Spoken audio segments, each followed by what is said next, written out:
Hey friends, I'm getting ready to start throwing this morning, and I'm going to work on throwing a very wide, low bowl. I'm actually going to throw a water bowl for my doggo. So it's going to have a very wide base and straight-sided walls. And anytime I throw a plate or platter or anything like that that has a very big circumference as a base, I always throw it on a plaster bat, which looks like this. So I just made these. I'm sure you could probably buy them, but they're super easy to make. So if you want any information on that, let me know in the comments and I'll share with you how I do it. But I made a whole bunch of these a long time ago and they've held up really, really well. So to do that, I do have to take off these bat pins because they get in the way. I am recovering from a cold. So I'm sorry. I clear my throat a lot. I had all this week off. It's my birthday week. And one day into vacation, I got sick. So hopefully I'm recovered enough today and have the energy. But if you do not have one of these, this is a Batmate. I've linked them down below in the doobly-doo thing. And this changed my world when it came to throwing on a plaster bat, because the traditional way, the way I learned how to do this, is you'd actually throw a lump of clay directly on the wheel head, spread it out wide and low, and then you could put your bat on top of that, and the clay would adhere it, keep it on the wheel head, and that works great. But this works even better. So you just get this wet. It's kind of like a ShamWow. Reminds me of a ShamWow. And if you put this directly on your wheel head like so, you can just put your bat right on top of it. And I'm telling you, it's like magic. I don't know how it works, but that bat won't go anywhere. It'll stay on. It'll stay attached the whole time. So I do try to get it as centered as I can to get started. But that's all you need to do. It's super, super easy. So, just putting a little bit of water into the plaster. That'll just help while I'm throwing to keep the clay down. Get a little bit more. The reason I throw on plaster is because it's I think called capillary suction. So the plaster will actually pull moisture out of the clay, and so it helps something with this large of a surface attached to the bat to dry more evenly, and the pot will just pop off after a day or two of drying up. And fundamentally, if you try to throw on a plastic bat or just on the wheel head, when you try to run the wire under it, inevitably that wire is going to like arch, and it's going to take out like probably the whole bottom of your plate or whatever you're throwing. And so on a plaster bat, you don't have to wire under it. You just give it time, and that plaster is going to pull the moisture out, and that pot will pop right off. It's also like magic. If you want to see how that works, I'll show it on the next video when I go to trim these up. Presuming that I have success today, of course. So I've got 2 balls of clay. One is 5 pounds, one is 6 pounds. That might be wildly too much. But I kind of felt like I wanted to have a thick enough bottom so that I can trim a foot into it. There's a bit better in here too. All right. This is maybe an ambitious amount of clay for me to throw while getting over a cold.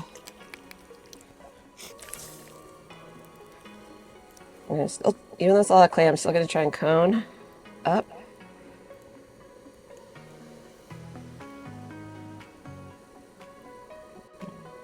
Down. Ooh.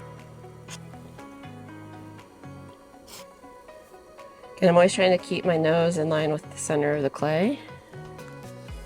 It's one of my favorite tips for centering.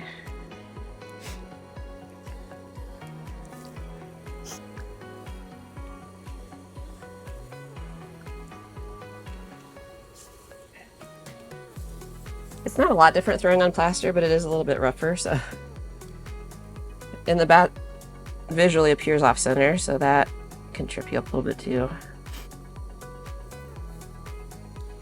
As I bring this clay down, I just want to make sure I'm not trapping any moisture.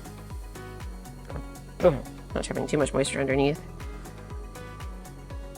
And I'm just taking a lot of pressure straight down and bringing it out. So going for a large disc.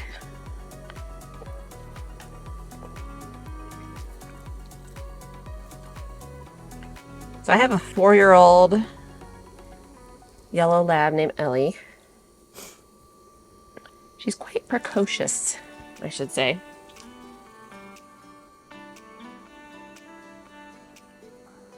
trying to get a sense for how much clay I have and how wide I can go and still be able to get a good couple inches on a wall, because I want this clay will shrink about 15, no, sorry, I think this is about 12%. I have some clay that shrinks at like 14-15%. So you think it's going to be like huge. When you're throwing it, and then after it's all made, you're kind of like, oh, it's not as big as I thought.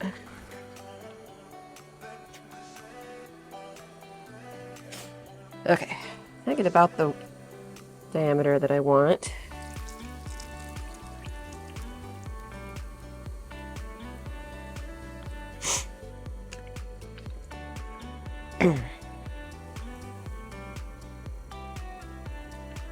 On the sides, I'm going to start to establish kind of a rim, and this is going to feel a little bit wonky, but I'm going to go ahead and establish my bottom, which I have a lot of clay, which is good. Bring this back down as I bring it out.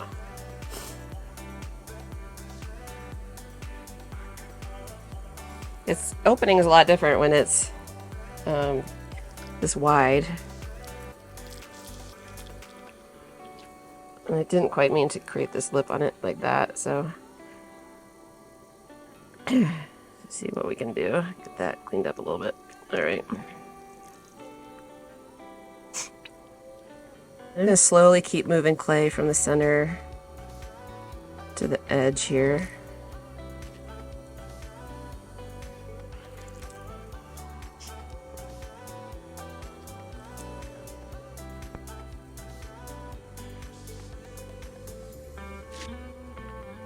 Curious how much I've got in the bottom here.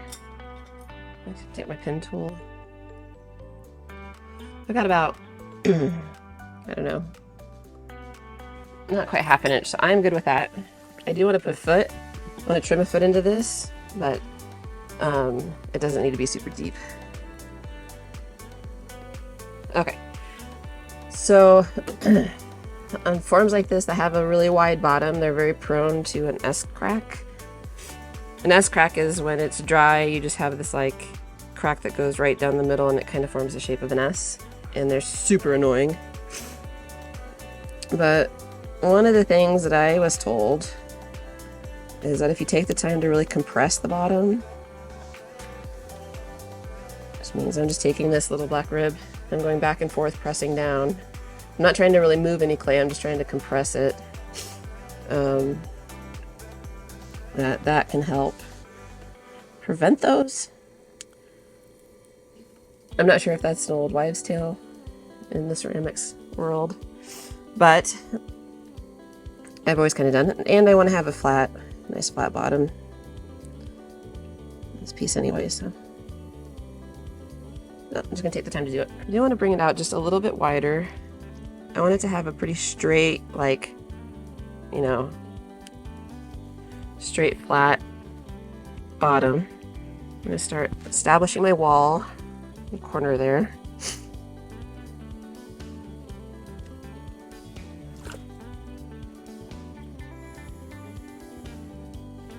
I'm just using this wood rib to really establish that corner, because I like the 90-degree of that. And now I'm going to start pulling up the walls. Got plenty of clay. I should be able to get another inch or so easily.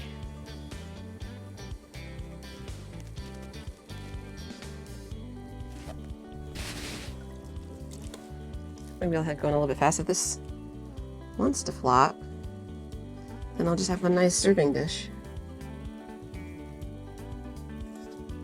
The centrifugal motion of the wheel wants to pull it out, and wants to bring it out and flop down, so you're kind of always fighting against that. And I wasn't really thinking about it very well when I got started here, so this one I'm going to get up. Yeah. Do try and do one more pull just to even out the walls a little bit.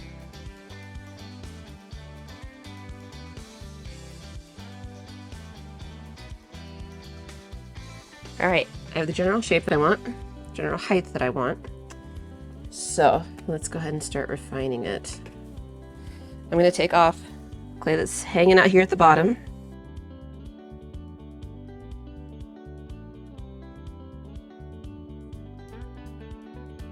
With my hands inside, my arms locked as well as they can be.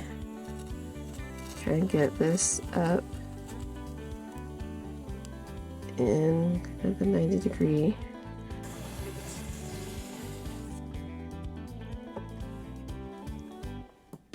I use these same plaster bats just to collect wet clay as I'm throwing because it makes the reclaim a lot easier. It looks big, it looks bigger, but trust me, when this shrinks down,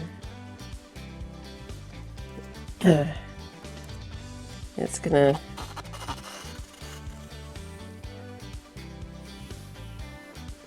not feel quite so big then. I think I'm pretty happy with this. So, a little bit more rim. Bottom's looking alright. I'm going to just give it a little bit of a hint of an undercut right here. And this helps just as it's drying when it gets ready to pop off. Give it a little shape. So then, to get the bat off the wheel, all you gotta do, I use my little wood. Actually, you don't even need this, I forgot. You can actually just take the bat mate, the cloth, and I'm gonna show you right on this side, right here. You can just lift this up and it kind of releases it. All just to get your fingers under there. And it kind of looks like a cake. But one dog bowl down. Just like the last one. Just more clay. It's just more clay this time.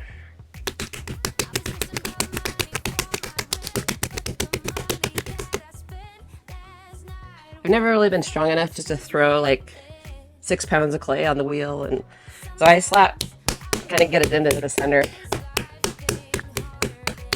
and that makes it a little bit easier. So last weekend before I got sick,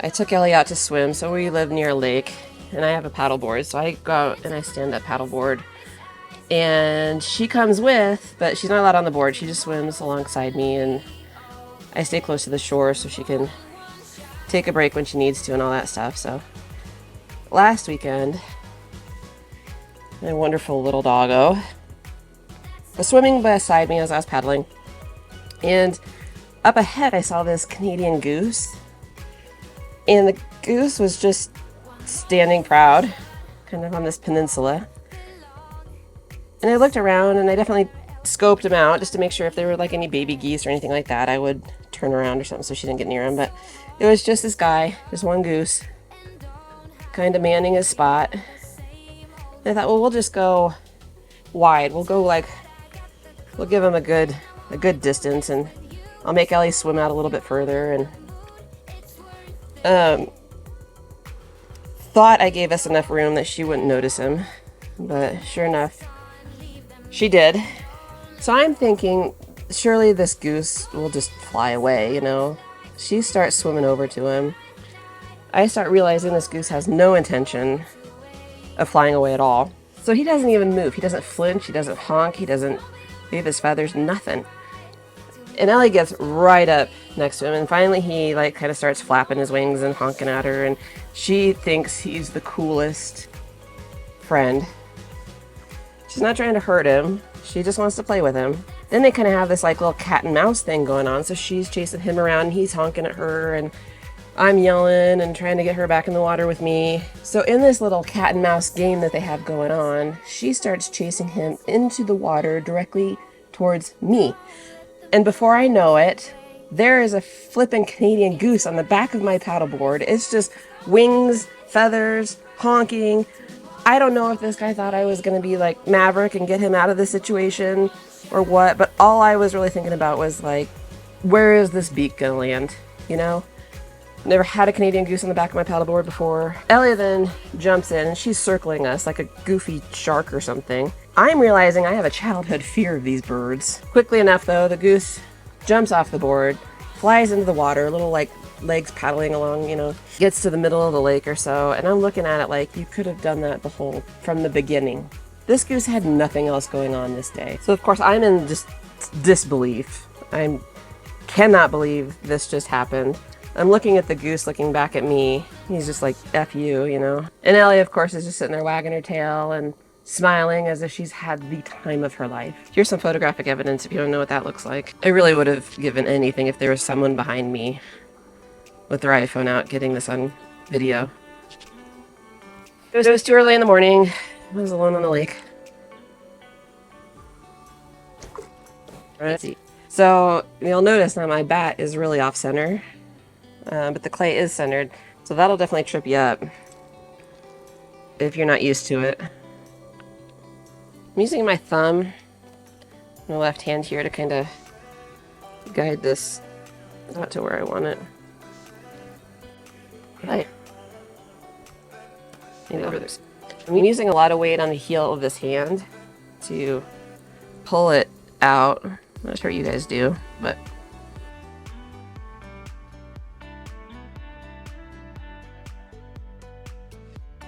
at this point, I'm going to use my pen tool again. I probably have at least a good ½ inch. Yeah, so I've got plenty of clay. I'm going to start moving some more of it from here out, but I'm going to stop about here. I have a good amount to start pulling a wall up.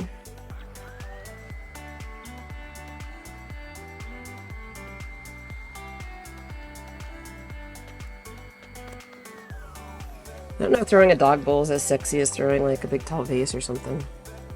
Probably not.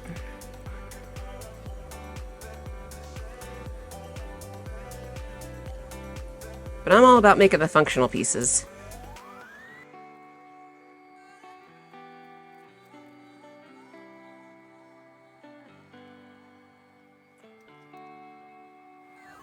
Alright, I'm going to come back to the wall in a second, but again, I want to really compress the bottom.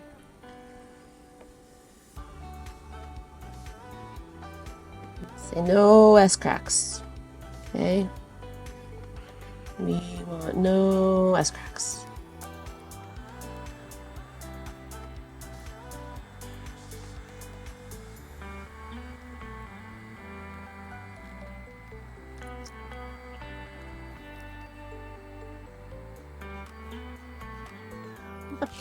So I did this last time. I don't think I commented about it, but my high school pottery teacher, Mr. Berger, always taught us to pray at 6 o'clock. So if you picture your wheel head as a clock, put your, when you're ready to move some clay up, you're ready to get your walls up a little bit. The first pull, quote unquote, pull, not really.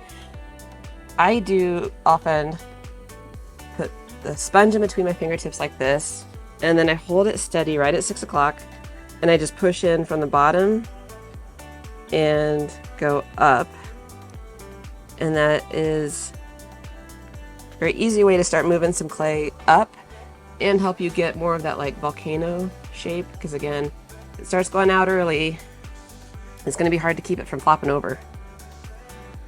So pray at 6 o'clock. Right, can't tell, but I've got a lot of clay. I've got a lot of clay right here. So I'm going to use my thumb and hands on the inside. I'm going to try and move that up. After each pull, I always try to clean up my rim, clean up the bottom, wipe any water out that you've got settling in there because you don't want it to set for too long. And then again, I come back in, try to get my thumb under there. Honestly, I don't need this to be too much taller.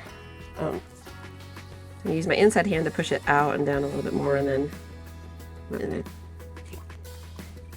really debating now, do I want a second dog bowl, or do I want to make this into kind of a fun platter? Shoot, decisions.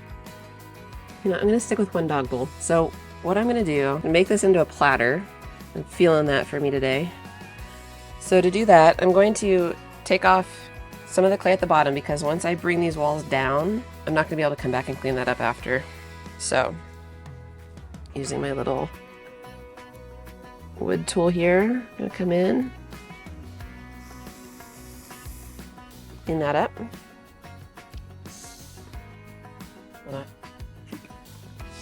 All right, before I lay these walls down, I'll do one more kind of pull just to see where we're at evenness. And when I get to the top, I'm not going to come all the way off. I'm going to leave a little bit of a thicker rim, because as I lay these sides down, that rim is going to get thinner and thinner, and the rim is what's most prone to chipping. So I'm do just a little bit of ribbing on the outside, a little bit of ribbing on the inside. A little chamois. This is the last opportunity to clean up that rim. Okay. This is where it gets exciting and a little nerve-wracking. So I'm going to use this rib, try to get it flat onto the surface here, and then I'm just going to slowly just support it a little bit on the outside, and then slowly, we're gonna bring it down. Ooh. I can get it a little bit flatter. What do you guys think? I think. I'm gonna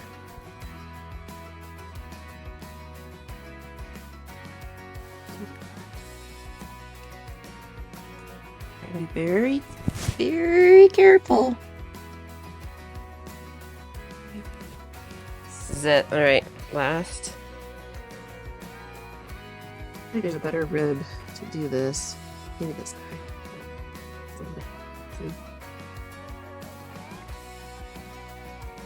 Haha! I don't think I can get it any lower than that, or it's just going to absolutely flop down on me, but I do want to see if I can. This rim got a little sharp. Very gently see if I can support it with my finger underneath. So I'm trying not to put any pressure down. This is going to be very exciting to trim because it is officially wider than the wheel head itself. Alright, now I've got a little like undulation happening at the bottom, so I don't want to work this too much because, again, that centrifugal force is going to try to take that rim down. What do we think, guys? Gosh, I kind of want to push it. I kind of want to push it and see if I can get this to lay down just a little bit more. I mean, I think the clay can handle it.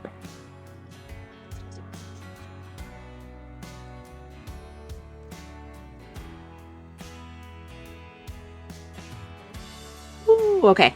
All right. I'm going to stop with that. I am going to stop there. This is a huge platter. Woo! Serve your Thanksgiving turkey on this.